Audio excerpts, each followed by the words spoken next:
We interrupt this program to bring you an important Wayfair message. Wayfair's got style tips for every home. This is Nicole Byer, helping you make those rooms flyer. Today's style tip: when it comes to making a statement, treat bold patterns like neutrals. Go wild! Like an untamed animal print area rug under a rustic farmhouse table from Wayfair.com. Ooh, fierce! This has been your Wayfair style tip to keep those interiors superior. Wayfair, every style, every home. You just realized your business needed to hire someone yesterday. How can you find amazing candidates fast? Easy. Just use Indeed. Stop struggling to get your job post seen on other job sites. With Indeed sponsored jobs, your post jumps to the top of the page for your relevant candidates, so you can reach the people you want faster. According to Indeed data, sponsored jobs posted directly on Indeed have 45% more applications than non-sponsored jobs. Don't wait any longer. Speed up your hiring right now with Indeed. And listeners of this show will get a $75 sponsored job credit to get your jobs more visibility at Indeed.com/kidsandfamily. Just go to Indeed.com/kidsandfamily right now and support our show by saying you heard about Indeed on this podcast. Terms and conditions apply. Hiring? Indeed is all you need. Are you ready to learn the 3 secrets to launching a successful podcast? Hi, I'm Bill, a recent client of the Podcast Mogul. If you've been thinking about starting a podcast but aren't sure where to begin, he's got you covered. He is hosting a free webinar where he will share the 3 secrets that can help you launch, grow, and monetize your podcast without any fancy equipment or technical headaches. Click the link in the show notes to save your spot now and let him help get your podcast off the ground. Welcome to Invest in Yourself, the Digital Entrepreneur Podcast. Join the Podcast Mogul Phil Better as he interviews successful entrepreneurs that make their living in the digital world. Now, let's join your host, Phil Better, and his special guest today on Invest in Yourself, the Digital Entrepreneur Podcast.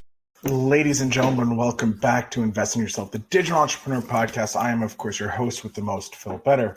And today I am happy to have the SEO Optimizer himself, Brandon Leibowitz, on the show. Brandon, thank you so much for being a guest on the show. Thanks for having me on today. So Brandon, you are owner and operator of SEO Optimizers, but we want to get back to the very beginning. Why don't you give us a quick intro about yourself?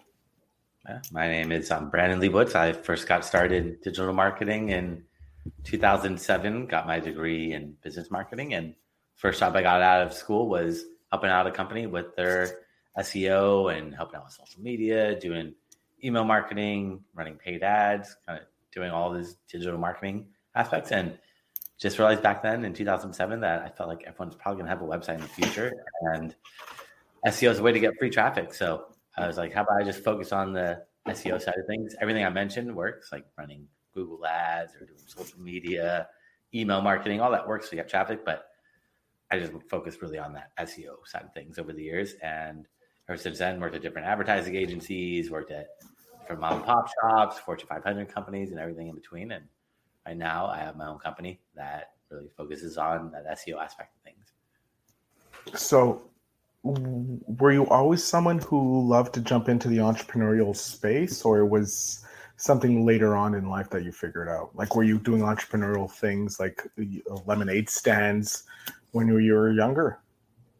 Yeah, no, always had the entrepreneurial spirit. So in high school, made a skateboard company because I love skateboarding. So made a clothing company for skateboarding and kind of did that for a few years until I went to school or to college. Then I focused more on school instead of the company, which I wish I kind of kept both going because it was kind of popular around my neighborhood and around the area. So it was growing and growing, but just when I went to school, just focused on school instead of trying to juggle both.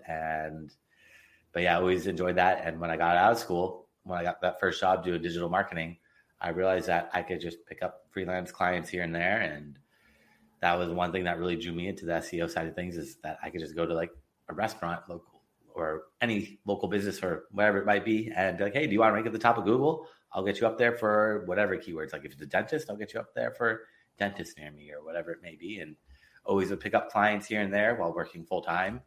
And eventually was able to build up enough clients that I was able to just quit my job, but always enjoyed that, or wanted to have the entrepreneurial spirit where it's like rather be my own boss rather than working for somebody. So always had that drive and wanted to do that. So wasn't sure how that path was going to work out, whether it's going to be like skateboarding, but just fell into the digital marketing and kept going from there.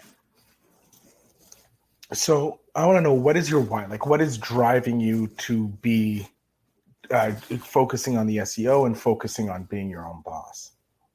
Well, I just enjoy the flexibility and the freedom that you get of being your own boss, even though definitely do work a lot more and it becomes a lot more work, even though it's all yours. You just see the time and you're just like, all right, if I could just be sitting around watching Netflix, or maybe I'll do just a little bit of work. So definitely do a lot more work, but the freedom that comes with it is you could set your own hours and pick and choose when you work. And with my job, I could just kind of pick up and go anywhere. As long as I have internet connection, I'm pretty much good to go. That's what I've realized over the years, that nomadic life works as long as you have internet. So as long as I could get a connection to the internet somewhere, I could be working anywhere for the most part. Nowadays with like cell phones and everything, it's made it a lot easier to just be connected and just stay connected with everything. So that's one thing that really drew me, or some of the things that really keep me interested in it.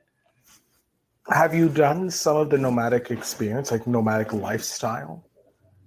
Not really. I mean, I've backpacked before through Europe, but not really doing the nomadic lifestyle, but would be interesting to try out maybe, but I don't know. I grew up in the city in Los Angeles, so it's a big change going to the nomadic life from there.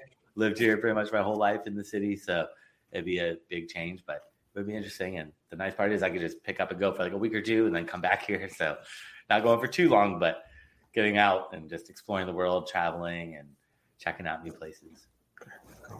I want to know, have you found there's been a big change? Because you started in 2007 with the SEO. Have you seen a big change in how Google ranks or Bing ranks or these other search engines rank when it comes to the SEO style? Yeah, they're all pretty much changing daily. Well, Google's changing every single day, their algorithm. And I mean, for the most part, they're just trying to clean up spam. So they haven't really changed too much. I mean, they've changed a lot over since 2007, but the main core fundamentals are kind of still there. It's just people have found ways to game the system, found loopholes and ways to trick Google. And Google's like, no, we don't want you to trick us. So that's really what they're doing when they're updating their algorithm. Every once in a while, they'll kind of like tell you like, hey, we're focused on mobile. If your website's not optimized for mobile or mobile friendly, we're not going to show you your mobile devices. Or if your website loads slowly, we're not going to rank you as high. So they kind of hint at some things, but most of it, they keep kind of top secret. They keep it behind the scenes, and there's no real way to see what's changed, what hasn't changed, but they do change pretty much daily. The main thing is backlinks. Backlinks are a big part of Google's algorithm. That's how they first started ranking websites. And it's still primarily heavily based off backlinks. Backlinks are other websites talking about you. So if you're reading an article on, let's say, entrepreneur.com, and then in there it says Brandon Leibowitz, and you click on that and it goes to my website, I'd be getting a backlink from entrepreneur.com. So the more websites that talk about you, the more trust Google's going to give you. And then they look at the keywords on your website to figure out what to rank you for. So a lot of people have figured out ways to just build backlinks and kind of low quality, spammy backlinks. And over the years, Google's like, in the past, it was a numbers game. If I had 100 backlinks and you had 105 backlinks, you would rank higher than me. Now Google's like, it's not the number of backlinks, it's the number of quality backlinks. And a quality backlink to Google is a website that's related to you. So finding other sites that are related to what you're doing and authoritative sites. Like the bigger the website, the more SEO value you're going to get. Like if I gave you a backlink for my website, it's a good website, but it's not the same as like Forbes or New York Times or LA Times. So the bigger the website, the more trust that's going to be given through that backlink. Geez, some major advice and tips here on the podcast. Thank you so much, Brandon, for giving us that. When you started, did you find the industry easier to break into than now, or do you find it's now easier to get into the SEO game? I would say there's more competition now.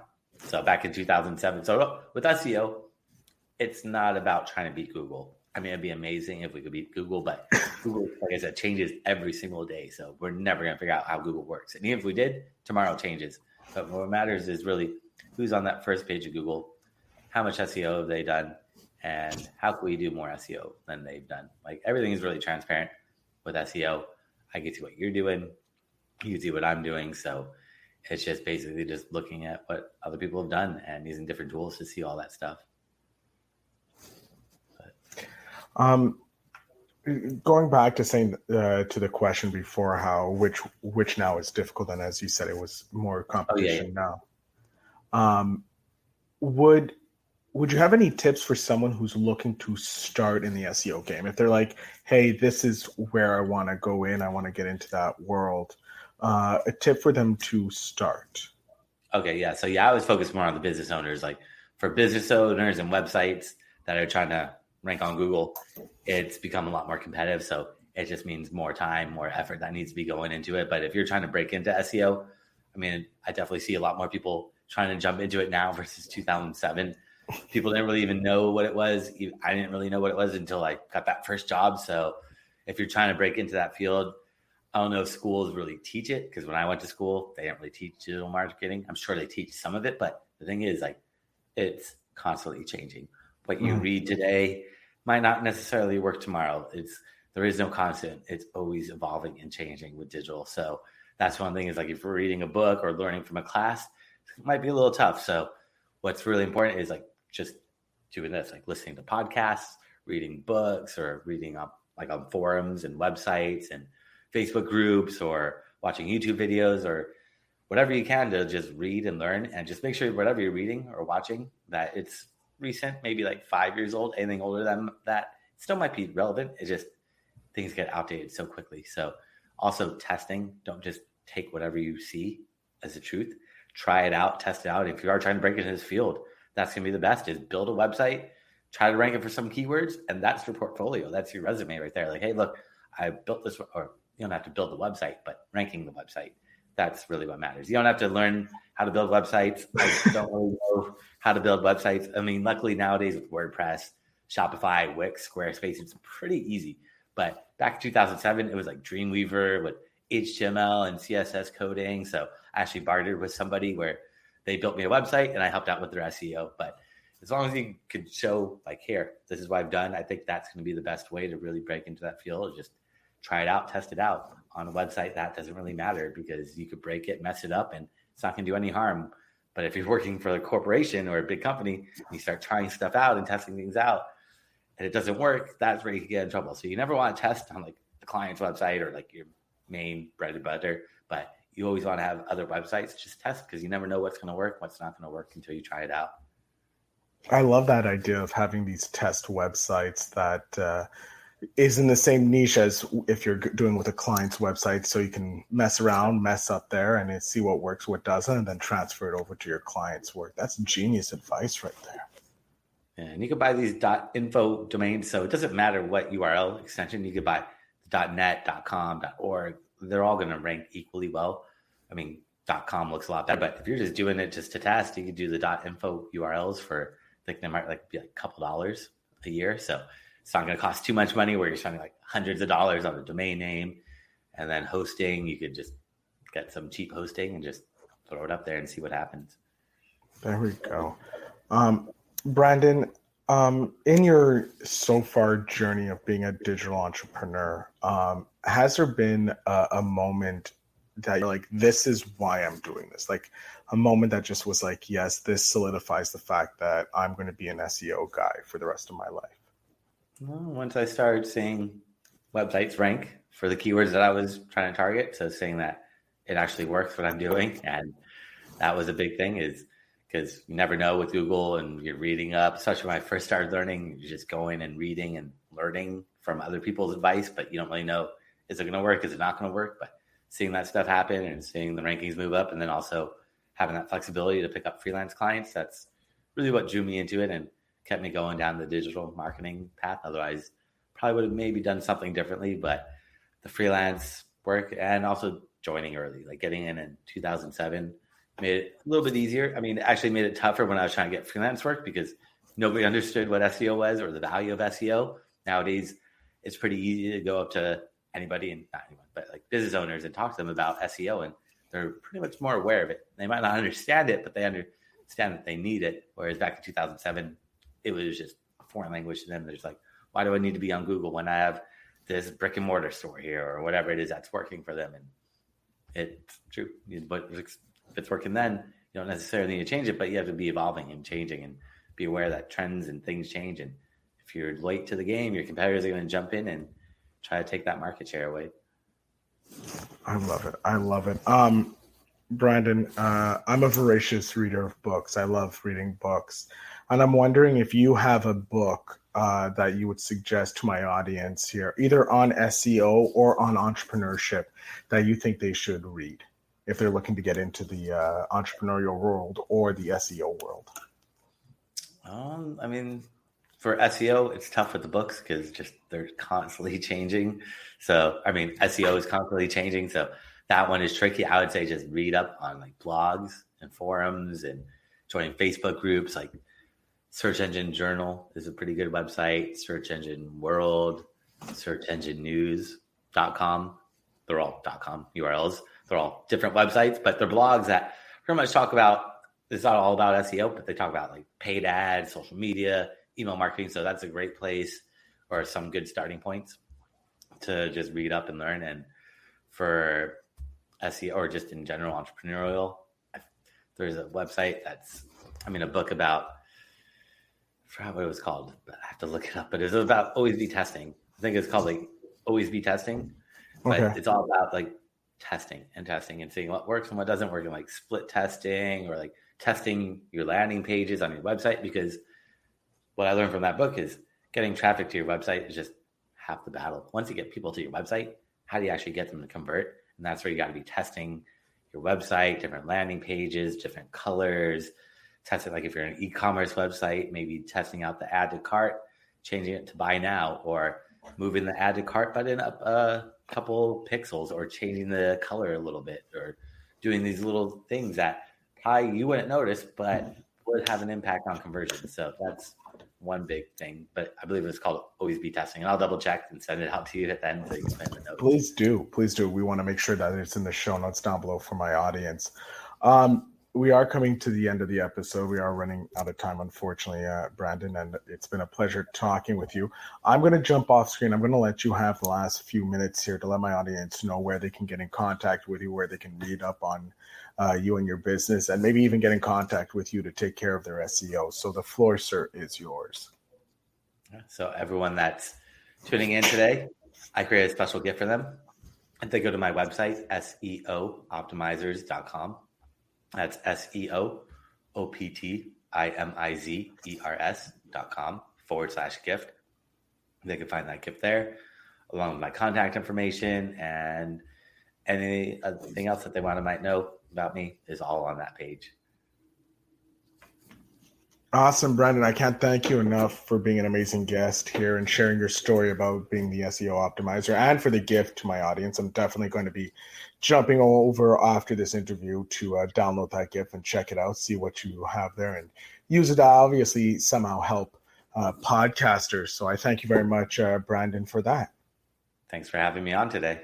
Excellent. And to my audience, of course, the show notes will have all the links down below, especially to that free gift that Brandon's offering you. And all I ask you to do is to remember to invest in yourself.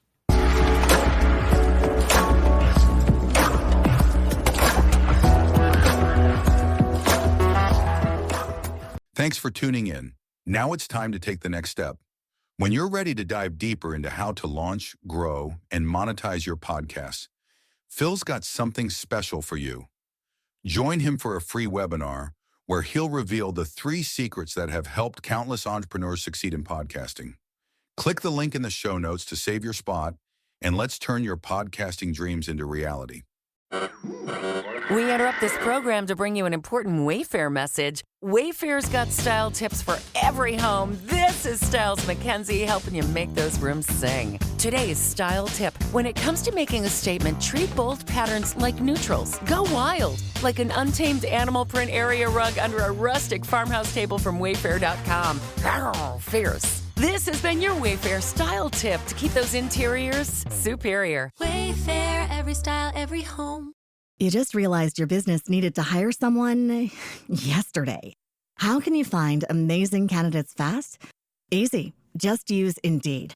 Stop struggling to get your job post seen on other job sites. With Indeed sponsored jobs, your post jumps to the top of the page for your relevant candidates, so you can reach the people you want faster. According to Indeed data, sponsored jobs posted directly on Indeed have 45% more applications than non-sponsored jobs. Don't wait any longer. Speed up your hiring right now with Indeed. And listeners of this show will get a $75 sponsored job credit to get your jobs more visibility at Indeed.com/kidsandfamily. Just go to Indeed.com/kidsandfamily right now and support our show by saying you heard about Indeed on this podcast. Terms and conditions apply. Hiring? Indeed is all you need.